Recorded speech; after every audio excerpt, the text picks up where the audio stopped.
Salut tout le monde, j'espère que vous allez bien. Voici un cours de langue et communication intitulé « La proposition subordonnée relative ». Alors tout d'abord, qu'est-ce que ça veut dire proposition, à votre avis? Exactement, c'est une phrase. Et proposition subordonnée? Réfléchissez un peu. Alors, une proposition subordonnée dépend d'une autre proposition, c'est-à-dire elle doit être utilisée avec une autre proposition. Alors ici, nous parlons de la phrase complexe. Parfait. Alors, voici une phrase que nous allons étudier. Faites attention. Le chat qui appartient à mon voisin chasse dans le jardin. Alors, à partir de cette phrase, nous allons relever ce qu'on appelle les phrases de base, c'est-à-dire la principale et la subordonnée. Alors, la principale, le chat chasse dans le jardin. La subordonnée, le chat appartient à mon voisin. Alors, dans la principale et la subordonnée, il y a un mot qui se répète. Est-ce que vous pouvez le relever? Très bien, c'est le chat. Alors maintenant, nous allons travailler sur la subordonnée. Toujours dans une phrase complexe, on travaille sur la subordonnée. Alors, le chat appartient à mon voisin. Le mot qu'on vient de relever et qu'on a dit qu'il se répétait, quelle est sa fonction, à votre avis? Très bien, c'est un sujet. Alors, nous avons remplacé le chat dans la première phrase avec qui. Parfait. Alors, qui aussi, c'est un sujet. Sa fonction, c'est un sujet. Et comment on l'appelle? Très bien, c'est un pronom relatif. Bien. Voici une deuxième phrase. L'histoire que tu racontes est passionnante. Alors, on va faire le même travail. C'est-à-dire, on va relever la principale. C'est quoi la principale? Alors, l'histoire est passionnante. Très bien. Et la subordonnée, tu racontes l'histoire. Alors, le mot qui se répète dans la principale et la subordonnée, c'est l'histoire. Bien. Nous allons travailler sur la subordonnée. Tu racontes l'histoire. Quelle est la fonction de l'histoire dans cette subordonnée? Très bien, c'est un COD. Tu racontes quoi? Tu racontes l'histoire. Alors, maintenant qu'on a relevé sa fonction dans la subordonnée, on va revenir à la première phrase. L'histoire que tu racontes est passionnante. Alors, vous avez que, on l'a mis à la place de l'histoire, pour ne pas répéter l'histoire. L'histoire est passionnante, tu racontes l'histoire. Au lieu de répéter le mot histoire, nous avons dit l'histoire que tu racontes est passionnante. Donc que, il remplace le mot histoire. Et lui aussi, il a une fonction de COD.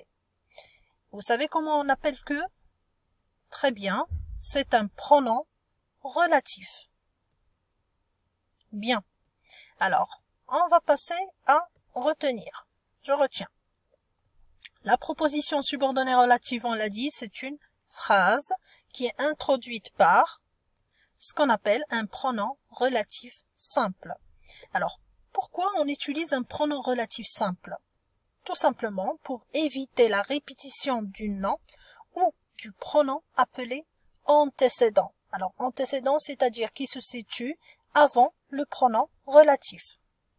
Alors, ces pronoms relatifs simples, ce pronom relatif simple peut être qui a la fonction d'un sujet, ou bien que, qui a la fonction de COD. Très bien. Nous avons aussi dans, et lui, il a la fonction d'un COI. Ou encore ou, qui a la fonction d'un complément circonstanciel de lieu, ou bien il peut être un complément circonstanciel de temps, selon la phrase. Voici des exemples. Alors, premier exemple, je connais la fille. Nous allons travailler sur des phrases, sur deux phrases. Et on va essayer de les relier par le pronom relatif. Alors, je connais la fille porte des lunettes. Alors, le mot qui se répète, c'est la fille. Très bien. Alors, on va travailler sur la deuxième phrase. Alors, la fille porte des lunettes. La fonction de la fille, c'est un sujet. Et donc, on va dire « Je connais la fille qui porte des lunettes » parce que on va remplacer la fille qui est sujet avec le pronom relatif, on l'a vu tout à l'heure, qui remplace un sujet. Je connais la fille qui porte des lunettes. Voici un deuxième exemple. Je vous présente l'élève. Le travail de l'élève est remarquable. Alors, le mot qui se répète, c'est l'élève. On va aller à la deuxième phrase. Le travail de l'élève est remarquable. Quelle est sa fonction ici? C'est un COI. Et on a vu que le COI, on le remplace avec le pronom relatif dans. Et donc, on va voir la phrase suivante. Je vous présente l'élève dont le travail est remarquable. Alors, voici une autre manière de travailler.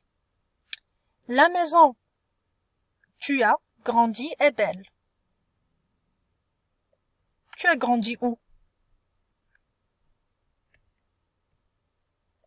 Tu as grandi dans la maison. Ça sera la réponse. Et donc, on cherche un complément circonstanciel de lieu. Ce qui veut dire, on va utiliser le pronom relatif où. La maison où tu as grandi est belle. Voici un deuxième exemple. Nous avons cette phrase « Le rêve » de l'espace. J'ai fait était parfait. Alors, question. J'ai fait quoi? On dit j'ai fait quoi? Le rêve, j'ai fait était parfait. J'ai fait quoi? Toujours on travaille sur la deuxième partie. Alors, j'ai fait quoi? J'ai fait le rêve. La réponse sera le rêve. J'ai fait le rêve. C'est un COD. Et donc, on va utiliser que. Le rêve que j'ai fait était parfait. Et voilà. Je vous dis au revoir, même si au revoir est un message qui ne veut dire que à bientôt quand les relations ont été aussi belles. Et c'est le cas pour nous. Je l'espère en tout cas. Alors n'oubliez pas de pratiquer ce que nous venons de voir et prenez soin de vous.